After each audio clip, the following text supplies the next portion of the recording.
আলহামদুলিল্লাহ নাহমাদুহু ওয়া নুসাল্লি আলা রাসূলিহিল কারীম আম্মা বা'দ ফাআউযু বিল্লাহি মিনাশ শাইতানির রাজীম বিসমিল্লাহির রহমানির রহিম ইন্নামাল মুমিনুনা আল্লাযীনা ইযা যুকিরাল্লাহু ওয়াজিলাত কুলুবুহুম ইলা আখির আয়াহ ক্বালা রাসূলুল্লাহ সাল্লাল্লাহু আলাইহি সাল্লাম إذا ذاق طعم الإيمان من رضي بالله ربا وبالإسلام دينا وبمحمد رسولا صلى الله عليه وسلم। আল্লাহ পাকের দরবারে শুকরিয়া যে রব্বুল আলামিন আমাদেরকে দ্বীনি কথা শোনার জন্য এবং পড়ার জন্য তৌফিক দিয়েছেন। সবাই বলি আলহামদুলিল্লাহ। আলহামদুলিল্লাহ।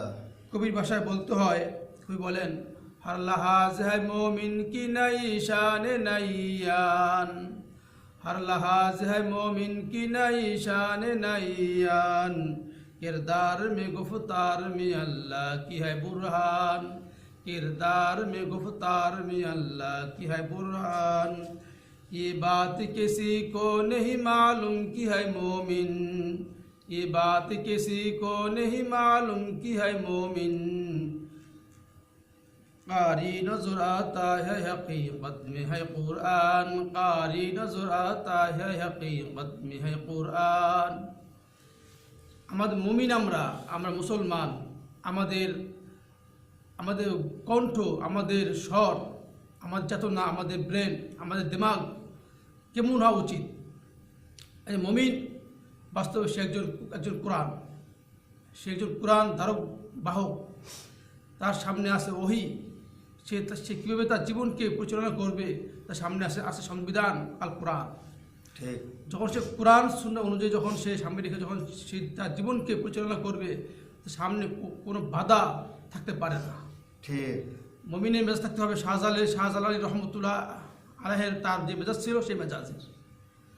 শাহপরা রহমতুল্লাহ এবং যারা আউলিয়া কেরাম তাদের মেজাজ থাকতে হবে, তাহলে একজন মুমিনের শান শাওকাত বাড়বে। আমাদের মেজাজ তো সেই মেজাজ নাই। নবী বলছেন দা কত বল ইমান, ইমানের স্বাদ কি? মান রাদি বিল রব্বান বিল ইসলামের দিন মুহাম্মদ রাসূলুল্লাহ সাল্লাল্লাহু আলাইহি সাল্লাম, যে ব্যক্তি তার রবকে আল্লাহকে রব হিসেবে পেল, দিনকে ইসলামকে দিন হিসাবে এবং মুহাম্মদ সাল্লামকে রাসূল হিসেবে পেয়ে যে ব্যক্তি সন্তুষ্ট হইল, সে তার ইমানের স্বাদ পেল। আমরা মুমিন হিসাবে আমরা কি সত্যিকারের আল্লাহকে ভালোবাসতে পারছি? আমরা রাসূলকে দিন হিসেবে পাইছি? আমরা ইসলামকে দিন হিসেবে পেয়েছি? আমরা কি সন্তুষ্ট আছি? আমরা যদি পাই থাকি আমরা, তাহলে কেন আমাদের অভিযোগ থাকবে?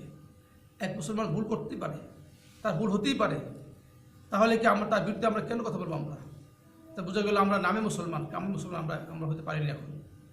এজন্য আমি সবাইকে বলবো যে আসেন সত্যিকার আমরা দিন বুঝি, আমরা ইসলাম বুঝি। আজকে আমরা ইসলাম থেকে দূর থাকার কারণে আজকে অমুকের আলোচনা আমার ভালো লাগে না, অমুকের বক্তব্য আমার ভালো লাগে না। এটা মূলত হলো একটা অজ্ঞতা, একটা রোগ। যারা বড় আলেম, দেশের মাথা, কর্ণধার, তাদের আলোচনা যদি ভালো না লাগে, বোঝা গেলে আপনার ভিতরে একটা রোগ হয়েছে। এই রোগটাকে দূর করতে হবে। এই জন্য আমি আমার সংক্ষিপ্ত আলোচনা এখানে শেষ করলাম যে আল্লাহ তাআলা আমাদেরকে সহিভাবে আমল করার এবং বোঝার তৌফিক দান করেন। আমিন। আসসালামু আলাইকুম রহমতুল্লাহ। ওয়া আলাইকুম আসসালাম ওয়া রাহমাতুল্লাহি ওয়া বারাকাতুহু।